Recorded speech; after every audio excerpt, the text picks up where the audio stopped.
That's like So we're aware of Glovegate. We've heard so many point of views on Glovegate by now, but you haven't heard from Complex. And Complex is here. And the people wanted to know what Complex thought about Glovegate. The floor is yours. Let the people know what you think. All right, thank you guys for having me, and thank you for giving me this platform. So this is my response to Wilder's video on Halloween when he came out and made the accusations. So I'll break it down like this. It's like the good, the bad, and the ugly, right? I'll start with the good. The one good thing he said in that video was when he talked about Fury trying to get out of the fight and Fury fighting whoever at the time, one of the random names. I'm glad that he showed that he wants to fight because he wanted to clear the record, because there was all this talk about him not wanting to fight. And he's like, no, I actually do want to fight, right? And you fighting this one of these other guys is ridiculous. You should be fighting me. So I appreciate Wilder for calling out Fury, especially because Fury fighting some completely unranked fighter, which he likes to do, some random European nobody, and then trying to sell it to everybody as like a major fight. But whatever, right? That's the one good thing. Now let's go to the bad. This whole Glovegate thing, you know, Wilder, I was very disappointed. You know, for months afterwards, obviously we saw a lot of Wilder supporters talk about flappy gloves and this and that and potential tampering and whatnot. And we didn't hear Wilder. And there was the rumors was that Wilder was waiting to come out with evidence, right? He was waiting. He's silent because he's got something cooking and he's going to drop a bombshell.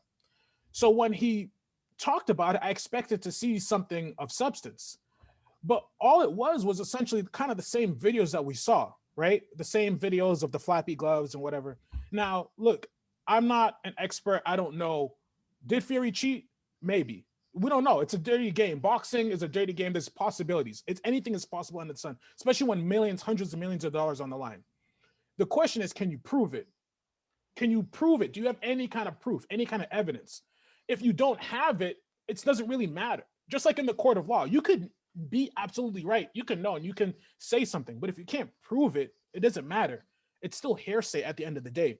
You know, I was really disappointed that Wilder wouldn't come with something better. If he had it, if there was anything, there should have been, have an expert, a boxing expert, a glove expert, somebody. You just kind of rehashed what everybody else has already been saying. So you didn't really prove anything. And what's more is that you made yourself look worse by not coming with evidence. If you should have either one of two things: one, come with evidence, or two, just say, you know what, fine, he beat me on the third fight, I'll come back and get him. End of story, right? Because after you win the third fight, then you can come out and say, look, I saw this and whatever. Or, you know, at least before the third fight, check the gloves closely. You know, is he using horsehair gloves? Maybe you don't want him to use horsehair gloves. Maybe that should be in the contract. Maybe there's something, whatever, right? Or whatever the case may be. But you can't just come out and make an accusation without any proof. So I was really disappointed in that. I don't really see the merit of it. I don't think it helped his case at all. I don't think it helped build him up or do anything. I think the people who believe that. But if you're trying to get the audience, the people who are neutral, if you want to get them to believe you, you got to bring something to the table. And Wilder failed to do that. So I was very disappointed. And then the ugly part. Wilder talked about his trainer and the referee. And I'm sorry, I'm blanking. What's the trainer's name again? Mark Brillin and Mark Brillin. Mark Brillin and Kelly Bayless. Let's talk about Mark Brillin first. Mark Brillin's been with you for years, right? He's been riding with you. He's been by your side. He's been your trainer. Things happen. Trainers break up, whatever. But for you to accuse Mark Brillin or to say he was disloyal, I get that you wanted to go out on your shield, but you got to believe in his mind at that time, he was doing what was best, right?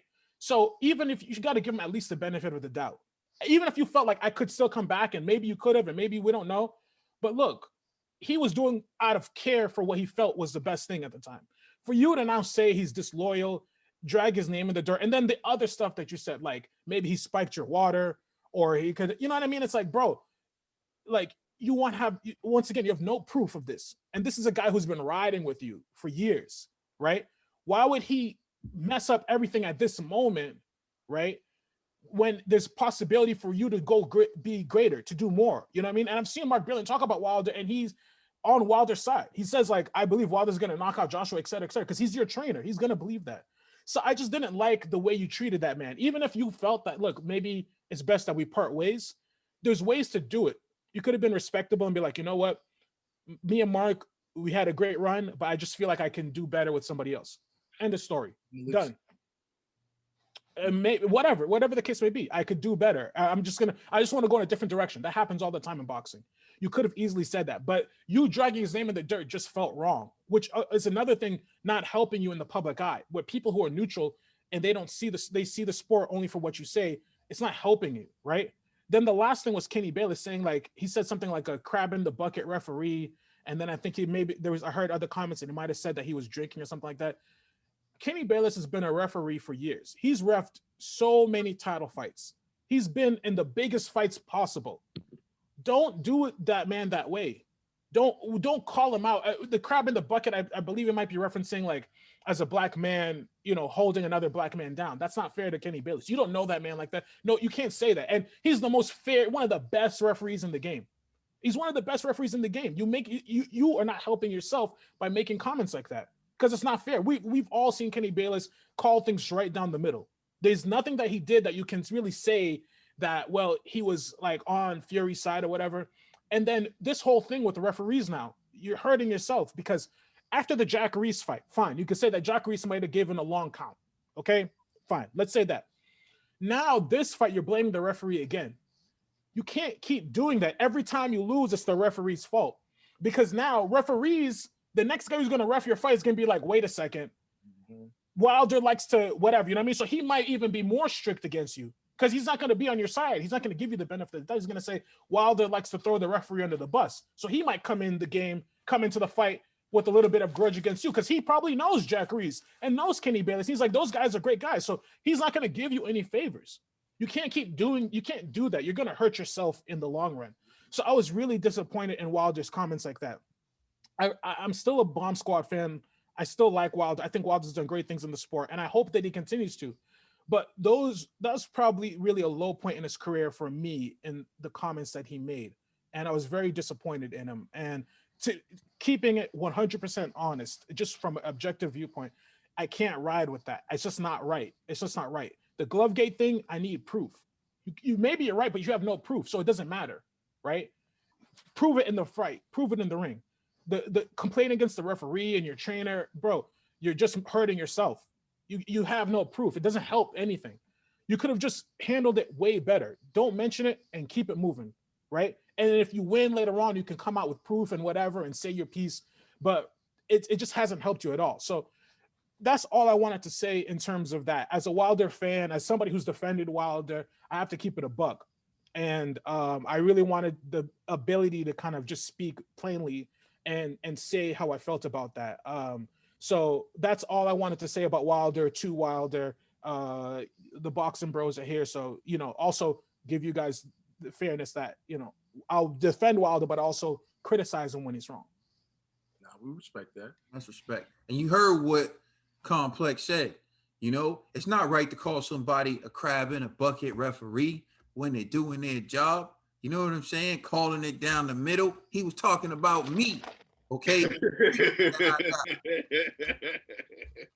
No, that was real honorable of you, Complex. Everybody is in the comment section is going to be going crazy. Salute to you, Complex. I thought that was really dope. Please like and subscribe. Check us out in the comment section. Please check us out on Instagram and Twitter, and most definitely check out our podcast on all streaming services. We are the Boxing Bros, and that, my man over there, is Complex 2.0. It's the first Complex rant that I won't say nothing bad about. Oh, baby. We all in agreement.